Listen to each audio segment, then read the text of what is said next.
നമുക്ക് എല്ലാവർക്കും മേജർ സന്ദീപ് ഉണ്ണികൃഷ്ണൻ, വിക്രം ബാദ്ര പോലുള്ളവരെയൊക്കെ നമുക്കറിയാം.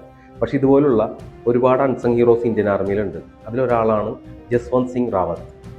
1962 ഒക്ടോബറിൽ അവസാന ദിവസങ്ങളായപ്പോഴേക്കും കിഴക്കൻ ഹിമാലയത്തിലെ ഇന്തോ ചൈന സംഘർഷം ഒരു നിർണായക ഘട്ടത്തിലെത്തിയിരുന്നു.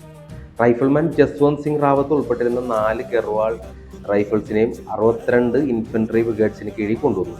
അന്നത്തെ യുദ്ധത്തിൽ സേലാപാസ് എന്ന് പറയുന്ന ഹിമാലയൻ ബോർഡറിലെ പോസ്റ്റിൽ വെറും 21 വയസ്സുകാരനായ ഒരു റൈഫിൾമാൻ മാത്രമേ ശേഷിച്ചുള്ളൂ.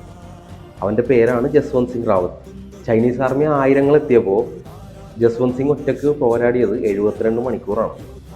ബങ്കറുകൾ മാറി മാറി വെടിവെക്കുന്ന കണ്ടപ്പോൾ ചൈനീസ് ആർമി വിചാരിച്ചു നമ്മുടെ ഇവിടെ ഫുൾ ബറ്റാലിയൻ ടീം ഉണ്ടെന്ന് വിചാരിച്ചു. പക്ഷേ ഈ ഒരു ജസ്വന്ത് സിംഗ് റാവത്ത് എന്ന് പറയുന്ന ആ ഒരു മനുഷ്യൻ ഒറ്റയ്ക്ക് നിന്നിട്ടാണ് ആ ഒരു 72 മണിക്കൂറോളം അവർക്കെതിരെ പോരാടിയത്, ചൈനീസ് ആർമിക്കെതിരെ പോരാടിയത്.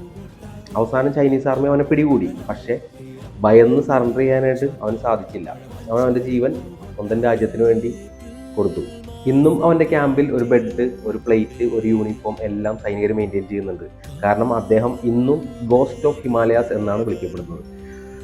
ഏറ്റവും ശ്രദ്ധേയമായ ധീരതയ്ക്കും വ്യക്തിഗത സുരക്ഷയെ പൂർണ്ണമായി അവഗണിക്കുന്നതിനും കർത്തവ്യത്തോടുള്ള ഏറ്റവും ഉയർന്ന സമർപ്പണത്തിനും മരണാനന്തരം അദ്ദേഹത്തിന് ഇന്ത്യയിലെ 2ാമത്തെ ഉയർന്ന ധീരതയ്ക്കുള്ള അവാർഡായിട്ടുള്ള മഹാവീർ ചക്ര കൊടുത്ത് ആദരിച്ചു.